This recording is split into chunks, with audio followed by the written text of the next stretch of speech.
Welcome to October. Let us anchor, and then we're going to have some inspiration for the month. So left hand on heart, right hand on belly. When I breathe in through my nose, slowly, and out through my mouth, I'm creating like the circular dance of the inhalation, exhalation, but I'm also signaling to my body, it's time to relax. But I'm present. I'm aware. So if you feel comfortable, close your eyes. And this is a simple anchor we do in every class that I teach. So breathe in through the nose. And as you breathe out through the mouth, just release and make that exhalation just a little bit longer. Breathe in. And breathe out.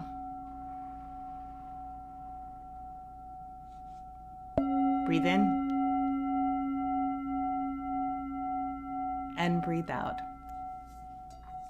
Welcome to your October inspiration. Thank you for being here. It's a beautiful time of the year. It's a little warm. We're not going to talk about climate change. It is a little warm for October. Today's October 3rd. And the invitation is to be mindful and present to everything. We're watching both the release, the letting go with the crimson and golden, saffron, marmalade, pumpkin, brown colors of the leaves cascading, the trees letting go, almost exhaling. And then we have the receiving of the harvest. Even though the harvest moon is in September, a lot of the harvest is now happening in October. And we're gathering everything that has been planted in the spring or summer intended to. And we're gathering and we're saving and we're having some now and sharing. So it's a wonderful opportunity to understand the receiving and the letting go. Receive, let go. So when I receive the breath, then I let it go. Actually, when I let go of my breath, the trees receive it. Then when they let go of oxygen, we receive it. And so there's this reciprocal dance in life. But the harvest isn't just about what we have materialistically. The abundance and the harvest of our good is just the opportunities to see life from what is available to us in the moment and has always been here, that we become aware of joy and wisdom, peace and harmony. What I love though about the harvest theme though is that we have planted seeds in the spring and the summer, and here they are in fruition. Some seeds are kind of like wildflower fields, though. We plant them and we forget about them. And then suddenly they arrive and we're like, oh my gosh, I completely forgot about that. And so that had its own kind of energy to be able to be self-sufficient with all the elements that were coming together to create what we call the demonstration. Oftentimes we plant a seed and we start to dig it up. We worry, we doubt, we're, pressuring it. Could you hurry up? I want it now. As opposed to the tending to the seeds lovingly. So when we plant it, we water, we fertilize organically. We, dig out whatever weeds that are not necessary. We allow it to go through its process of manifestation and demonstration. And then when it comes time for the harvest, we're in gratitude for the abundance that's present. So we have an opportunity this month to be conscious, one, of our thoughts, because we're about to head into winter, the fallow period, but then we're going to be planting, seeds in the spring. We're always demonstrating. We're always planting new seeds. But just staying with the rhythm of the seasons and the theme, it's like, go back and contemplate, what seeds have I planted? And they might have been planted last year, 5 years ago, 10 years ago, when you were a little kid. So when I planted the seed when I was 9 years old, I saw a picture of Machu Picchu on the cover of National Geographic. And I planted that seed that I was going to be there. I wanted to see this in person. I was intrigued by ancient cultures, especially the ones with all the great mysteries. 33 years. It took 33 years for that seed to demonstrate. And I'll never forget, it was 2005 in September when I arrived to Machu Picchu. So flew into Cusco with a friend, spent time acclimating, getting used to the culture and, trying to refresh my Spanish, being very mindful not to drink the water because of the parasites. That was interesting. Taking the train to Aguas Calientes, meeting people from around the world. And Aguas Calientes is the city that is underneath, almost like a village. Then you take the, literally bus up to Machu Picchu. It was misty and clouds were low. And if you'll see my photographs, it's not the vibrant photographs that you see. It was like really this mystical moment. And you see people with these like almost Easter color egg, rain jackets with the red and the green and the purple and the lime green too and the lemon yellow. And I'll never forget walking to the edge where I could finally see Machu Picchu. And I wept. I cried. I cried because of the dream, the seed was being made manifest in that moment. It was powerful to walk the Incan trails, to see and feel the stones, the mountains, the birds, the condors, to go to Pisac village where I watched children amazingly with a string and a plastic bag running around making their own kite in such joy. The silence of Pisac, the silence, and then this bird that was hovering over us. And it was a phenomenal trip. 33 years that seed was planted. 33 years. So what dreams have you planted that are still there? Going to Italy with my mom in 2019 with my sister, 3 nieces, my sister-in-law, and one of my niece's husbands was a seed, a vision. Now we've got to get the boys over there, my other niece, but 3 out of the 7 grandchildren got to stand in front of the house that my mother grew up in. Oh, it just makes me cry thinking about that. It was such a powerful moment. And that was a seed planted. And it was just, there are no words for that.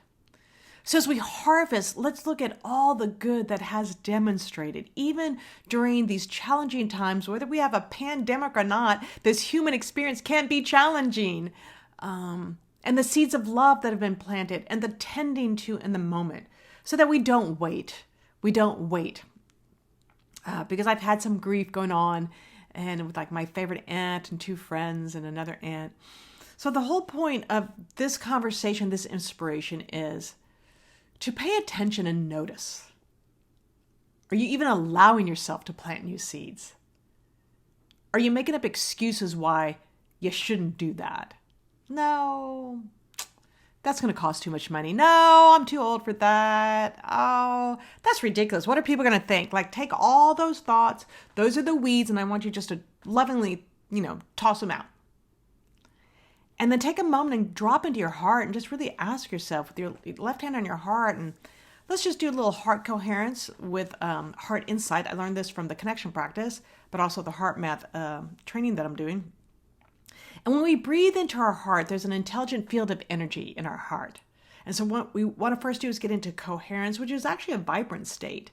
It's a state of harmony and resilience. And so just take a moment and focus on your breath, close your eyes, and as you breathe in as if you're breathing deeply into your heart. So breathe in, and as you breathe out, just let go. But when you breathe in, breathe deeply into the heart. So breathe into the heart, breathe out. With every breath going deeper and deeper into the heart, breathe in and breathe out. And now what we're going to do is bring up a feeling of appreciation, a positive emotion. So think of something that makes your heart smile. I think of my nieces and nephews when they were little and we would play in the front yard and I would swing them around. It's phenomenal. So it always makes me smile that when you see this video, if you open your eyes, you'll see that I'm smiling. If I think about them in college, and I love them all, 5 of them are still in college, sometimes I get a little concerned and worried, and that takes me out of coherence. So coherence is like that harmony, that rhythm that's just, this smooth rhythm. It brings my brain and all my systems into alignment. So think of something that really, really makes your heart smile. So breathe into the heart.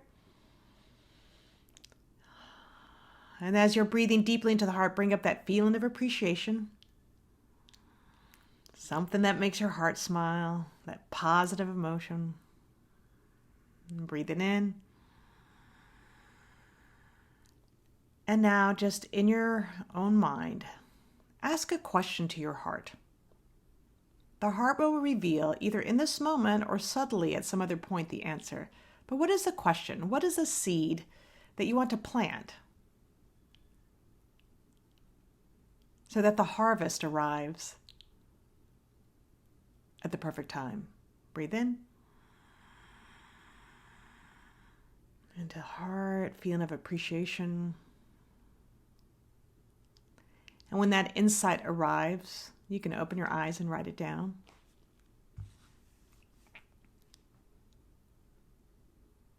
You can open your eyes. I love how my computer went almost to dark right when I said that.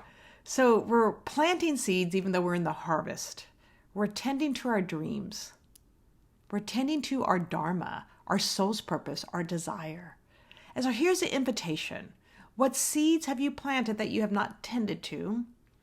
What seeds have you planted that you've forgotten? But let's really focus on the harvest now.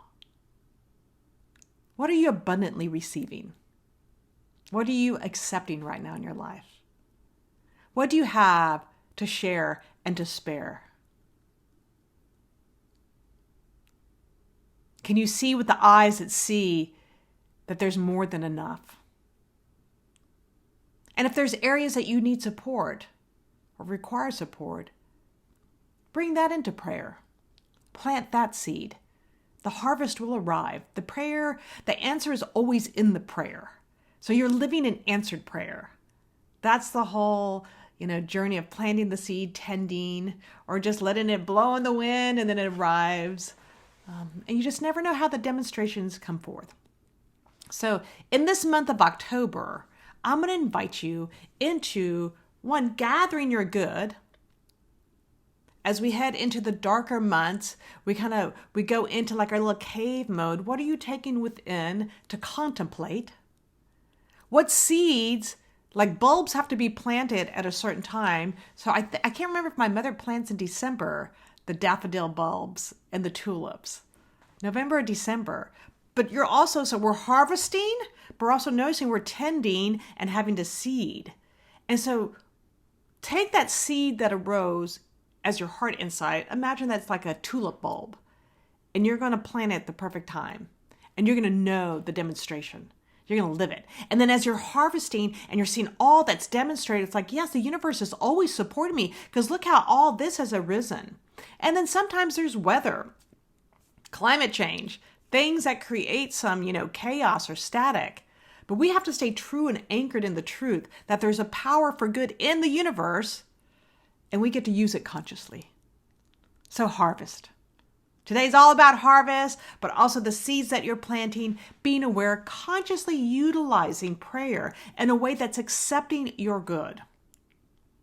And then plenty to share and to spare. I'll share one more story. So in the Sikh tradition, S-I-K-H, I used to say Sikh, but it's a Sikh tradition.